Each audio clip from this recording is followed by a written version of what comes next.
What's up, YouTube? It's your boy DR2727. Shout out to my Transformers collectors, 1/12 scale collectors, whatever you collect, shout out to you. And this week's 2MP or not to MP is KFC's Kingzilla, or the version of Apeface.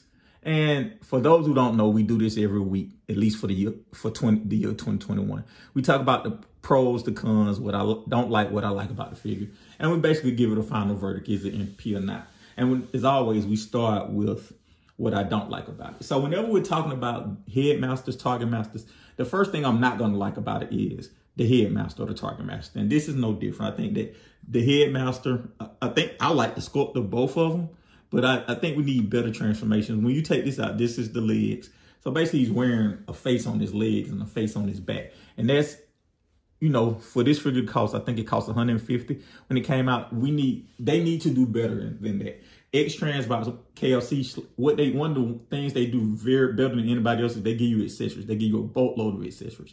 But what's the point of having a boatload of accessories if they aren't done really well? So that's kind of, you know, the problem with this is that they gave you a headmaster and a target master, but it's not really done that well, and it's kind of frustrating. And that's kind of my first thing. But that's going to be always with, no matter who the company fans towards anybody, it's going to always be headmasters and target masters, which are my biggest problem. Second problem with this is, just like the Snapdragon we already talked about, it doesn't have any paint. It has more paint apps than that, but it doesn't have a paint finish. So all this gray and purple is basically plastic.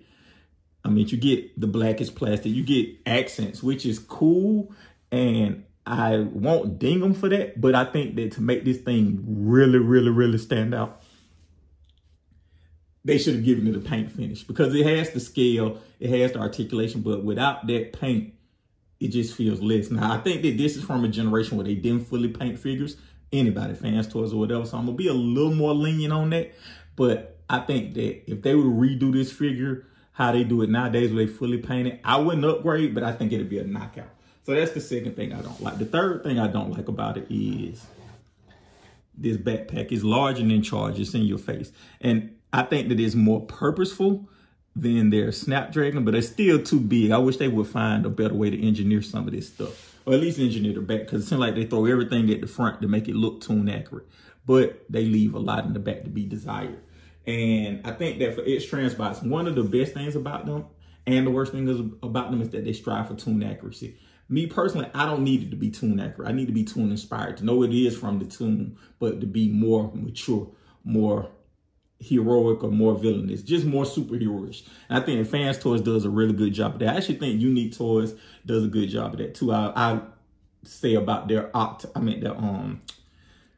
Sandstorm, the Swarter. I think that his proportions are really good compared to the toy in the cartoon. So x-transbots, I wish they make this guy look kind of, he looks the way he's supposed to look, intimidating, but like the backpack just makes it look, it goes from looking intimidating to looking stupid. And that Hulk beats him up, but it doesn't beat him up in the right way. Also, I don't like these stupid x-transbots KFC hands. They're fiddly. They aren't worth the hassle. They just get in the way of everything.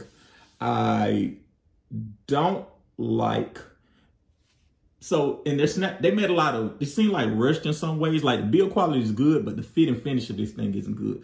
Like the he doesn't hold his guns well. I left him in the other room. I'm sorry. He doesn't hold his guns at all. They had to give you the better gun handle in the Snapdragon, because of the fact he couldn't hold his guns. They gave you better legs because his face was wrong. I like the original face, but they gave you a more tune accurate face.